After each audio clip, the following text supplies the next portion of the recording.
네, 이번 주 선물 추첨하도록 하겠습니다. 새 친구 추첨하겠습니다. 네, 권명찬 친구 당첨 축하드립니다. 이번 영상에서는 교리문답 8문을 한번 같이 살펴보도록 하겠습니다.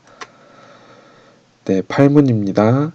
하나님의 율법은 십계명에서 어떻게 나타나 있습니까? 너는 나 외에는 다른 신들을 내게 두지 말라. 너를 위하여 새긴 우상을 만들지 말고 또 위로 하늘에 있는 것이나 아래로 땅에 있는 것이나 땅 아래 물속에 있는 것의 어떤 형상도 만들지 말며 그것들에게 절하지 말며 그것들을 섬기지 말라. 너는 내 하나님 여호와의 이름을 망령되게 부르지 말라. 안식일을 기억하여 거룩하게 지키라. 내 부모를 공경하라. 살인하지 말라. 간음하지 말라. 도둑질하지 말라. 거짓 증거하지 말라. 탐내지 말라. 네, 우리가 오늘 같이 8문 한번 살펴보려고 하는데 지난 영상에서 우리가 하나님께 영광 돌리기 위해서는 하나님의 뜻에 순종하면서 살아가야 된다라는 것을 배웠어요. 그리고 이 하나님의 뜻은 어디에 나와 있냐? 하나님의 뜻은 하나님의 말씀에 나와 있고 그거보다 좁게 하나님의 율법 그리고 하나님의 율법 중에 십계명에 하나님의 뜻이 잘 나타나 있다는 것도 지난 영상에서 배웠습니다. 그래서 이번 영상에서는 우리가 십계명의 내용을 살펴보기 전에 먼저 기억해야 될 것들을 살펴보려고 해요. 자, 하나님께서는 왜 우리에게 십계명을 주셨을까요? 십계명은 하나님의 법이라고도 할 수 있는데 그래서 어려운 말로 율법이라고 이야기하기도 해요. 우리나라에도 법이 굉장히 많이 있는데 왜 이런 많은 법들이 생겼을까요? 국민들을 힘들게 하고 막 가두고 벌 주기 위해서 이렇게 많은 법들을 만들었을까요? 그렇지 않겠죠. 오히려 국민들이 조금 더 행복하게, 조금 더 안전하게, 조금 더 편안하게 살아갈 수 있도록 돕기 위해서 이 법이라는 것이 생겼다고 할 수가 있을 거예요. 그런데 문제는 그 법들을 사람들을 살리고 행복하게 하는 법으로 잘 세워야 되는데 잘못된 법들을 세우는 데 있는 거지 법 자체는 바로 우리의 행복을 위해서 우리가 잘 살아가게 하기 위해서 만들어졌다라는 거죠. 하나님께서 십계명을 우리에게 주신 것도 마찬가지예요. 우리를 위해서 우리를 사랑하셔서 우리가 행복하게 사는 법을 알려주시기 위해서 우리에게 십계명을 주셨다는 거죠. 하나님의 백성의 행복을 위해서 우리를 사랑하시기 때문에 주신 것이 바로 이 십계명이에요. 그래서 이 세상의 법에는 빈틈도 많고 허점도 많지만 하나님께서는 우리에게 무엇이 가장 좋은지 알고 계시는 선하신 분이시기 때문에 하나님이 주신 십계명은 예전이나 지금이나 가장 좋은 완전한 법이다라고 이야기할 수가 있겠죠. 그래서 만약에 모든 사람이 이 십계명을 지킨다고 한다면 이 세상의 법은 사실 필요가 없을 거예요. 그래서 이 십계명을 우리가 하나님이 우리에게 주신 선물이다, 사랑의 선물이다 라고 이야기할 수가 있습니다. 만약에 우리 친구들이 닌텐도 스위치를 선물로 받았다고 하면 한 번 쓰고 버릴 건가요? 그렇지 않겠죠.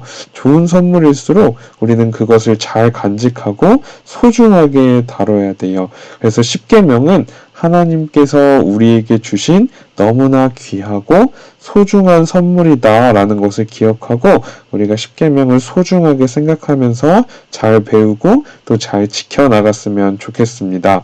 그러면 이제 십계명의 내용을 잠깐 이렇게 보면 십계명의 첫 번째 부분은 1에서 4계명까지 하나님과 우리와의 관계에 대해서 이야기를 하고 있어요.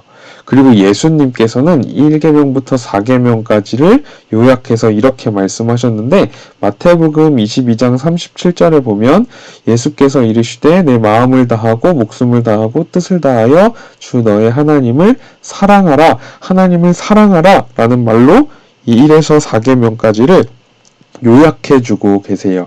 그리고 나머지 5계명부터 10계명은 사람들과의 관계에 대해서 이야기하고 있는데 예수님은 이렇게 요약을 하고 계십니다. 마태복음 22장 39절에 둘째도 그와 같으니 내 이웃을 자신같이 사랑하라 하셨으니, 이렇게 10계명을 요약하면 하나님을 사랑하라 그리고 이웃을 사랑하라 두 가지로 요약을 할 수가 있어요. 그래서 우리가 10계명을 따라서 살아갈 때 우리는 하나님이 어떤 분이신지를 이 세상에 알리고 다른 사람들에게 나타낼 수가 있게 돼요. 그래서 우리가 10계명을 잘 지키면 하나님이 어떤 분이신지 생각할 때 하나님에 대해서 좋은 인상을 사람들이 갖겠지만, 만약에 우리가 10계명을 따라서 살아가지 못한다면 우리한테도 안 좋고 또 하나님의 이름을 더럽히게 되는 그런 슬픈 결과를 만들어낸다라는 거죠. 그런데 문제가 있어요. 우리는 죄를 가지고 태어나기 때문에 결국 하나님의 법인 이 10계명을 깨뜨릴 수밖에 없다는 거예요. 다 지킬 수가 없다는 거죠. 그러면 어떻게 할까? 성경에서는 우리가 예수님을 믿게 되면 새로운 존재가 된다고 이야기를 하고 있어요. 고린도후서 5장 17절을 한번 같이 읽어보면, 그런즉 누구든지 그리스도 안에 있으면 새로운 피조물이라 이전 것은 지나갔으니 보라 새 것이 되었도다 라고 이야기를 하고 있어요. 예수님을 믿으면 이제 죄인이 아니라 새로운 존재가 된다라는 것을 우리에게 알려주고 있어요. 그래서 우리가 예수님을 믿으면 새로운 존재가 되고 성령님께서 우리 안에 함께 하시게 되면서 우리는 죄로부터 자유로워지고 하나님의 법을 지킬 수 있는 은혜를 얻을 수 있다라고 성경은 우리에게 이야기해주고 있어요. 그래서 이제 하나님의 계명을 지키는 것이 막 힘들고 부담스러운 짐이 아니라 오히려 기쁘고 즐겁고 신나는 일이 되는 것을 경험할 수 있다라는 것을 우리에게 알려주고 있다는 거죠. 그래서 우리는 오직 예수님 안에서만 이 10계명을 온전히 지킬 수가 있다라는 거예요. 그래서 우리가 예수님을 아는 것에 힘쓰고 예수님을 온전히 믿을 때 우리가 이 10계명을 기쁨으로 지킬 수 있고 정말 행복하게 하나님 뜻대로 사는 것이 무엇인지를 온전히 경험하며 누리며 살아갈 수가 있어요. 자, 오늘 영상은 여기까지고요. 우리 8문을 같이 살펴봤어요. 하나님이 우리를 사랑하셔서 이 10계명을 주셨다는 것, 이것을 꼭 기억하고 10계명을 기억하면서 10계명을 지키면서 살아가는 우리 초등 3부가 되었으면 좋겠습니다. 영상 보시고 후기는 전도사님 문자나 카톡으로 보내주시고 다음 주에도 추첨해서 선물 보내드리도록 하겠습니다. 그리고 이번 주부터 시작되는 찾아가는 전도사님 이벤트가 있는데, 전도사님을 좀 만나고 싶은 친구들이 있으면 신청해 주시면 전도사님이 한 주에 한 명씩 찾아가서 간단한 선물도 좀 전해주고 같이 얘기도 잠깐 나누고 그런 시간을 갖도록 하겠습니다. 많은 신청 부탁드릴게요. 다음 영상에서 만나요. 안녕.